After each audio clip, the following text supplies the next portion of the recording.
अगर आप भी लेना चाहते हैं देश दुनिया की तमाम जानकारी तो आज ही सब्सक्राइब करें हमारे चैनल को। साथ ही नीचे दिए बेल आइकन को जरूर दबाएं ताकि हर अपडेट आप तक पहुंच सके। नमस्कार, प्रभा साक्षी देख रहे हैं आप। आपके साथ मैं हूं अंकित सिंह। कार्यक्रम है चुनावी चोखा। आज की रात बड़ी भारी है, ऐसा हम इसलिए कह रहे हैं क्योंकि कल बिहार विधानसभा चुनाव के नतीजे आ जाएंगे और पता चल जाएगा कि कौन से नेता को जनता ने खारिज कर दिया है और किसे अपना जनप्रतिनिधि चुना है। जाहिर सी बात है, लोकतंत्र में चुनाव का बड़ा महत्व है और राजनेता अपनी किस्मत दांव पर लगाते हैं।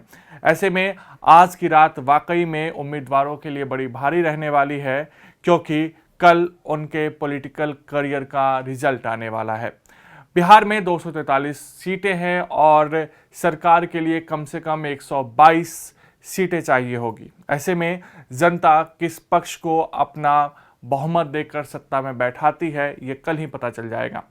एक और है महागठबंधन, जिसमें कांग्रेस और लेफ्ट की पार्टी के साथ साथ आरजेडी प्रमुख भूमिका में है, तो वहीं दूसरी ओर एनडीए है, जहां पर नीतीश कुमार, भाजपा, हम और वीआईपी जैसी पार्टियां हैं। जाहिर सी बात है कि बिहार चुनाव को लेकर देश की नजरें टिकी हुई हैं। वहां किसकी सरकार बनती है, अगर एनडीए को झटका वहां लगता है तो उसका असर केंद्र की सरकार पर भी पड़ेगा। ये तमाम अटकलबाजी है, ये तमाम कयास लगाए जा रहे हैं और ये भी कहा जा रहा है कि कहीं ना कहीं बिहार में कांटे की टक्कर दिखाई दे सकती है। हालांकि एग्जिट पोल की माने तो बिहार में महागठबंधन की सरकार बनती दिखाई दे रही है। हालांकि कई एग्जिट पोल दोनों दलों के बीच में कांटे की टक्कर दिखा रहे हैं। तेजस्वी यादव की लोकप्रियता काफ़ी बड़ी है, नीतीश कुमार की घटी है। इसी का जो एग्जिट पोल में नतीजे देखने को मिले हैं उसका असर है। कुल मिलाकर हम ये कह सकते हैं कि कहीं ना कहीं कल बिहार के लिए एक बड़ा दिन है, क्योंकि कल ही पता चलेगा कि आखिर अगले 5 साल बिहार की बागडोर किसके हाथ में रहती है और बिहार में विकास कौन कर पाता है या कौन नहीं कर पाया है। इन तमाम सवालों के बीच चुनाव आयोग ने मतगणना को लेकर अपनी तैयारियां पूरी कर दी है। सुरक्षा के कड़े इंतजाम किए गए हैं। उधर आरजेडी की ओर से अपने कार्यकर्ताओं को कहा गया है कि अति उत्साह में ना रहे, शांत रहें और अशिष्ट व्यवहार का परिचय ना दें।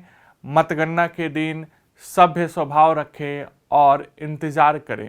उधर भाजपा और जदयू लगातार खामोशी के चादर ओढ़े हुए है।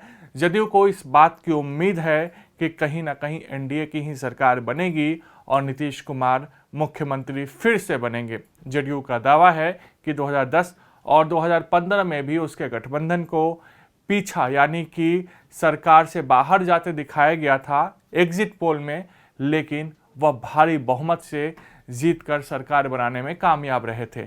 इस साल भी ऐसा ही हो रहा है। इस साल भी जदयू को इसी बात की उम्मीद है कि एग्जिट पोल गलत साबित होंगे और कहीं ना कहीं सरकार एनडीए की बनेगी। अब देखना दिलचस्प होगा कि जनता किसको अपना नेता चुनती है और किसको विपक्ष में बैठाती है।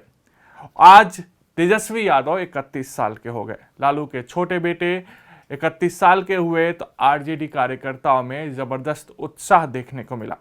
पटना में चौक चौराहों पर तेजस्वी यादव के पोस्टर लगे और उसमें उन्हें श्री कृष्ण का अवतार बताया गया, तो कहीं भावी मुख्यमंत्री भी बना दिया गया।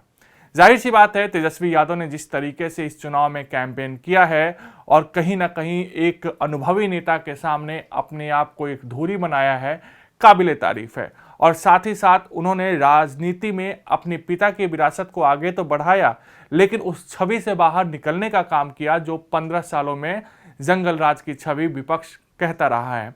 तो इन तमाम सवालों का जवाब कल ही मिलेगा कि आखिर कौन होगा बिहार का किंग। प्रभा साक्षी पल पल की अपडेट भी देगा। कल आप फिर जुड़िएगा हमारे साथ। तब तक के लिए आज के लिए नमस्कार।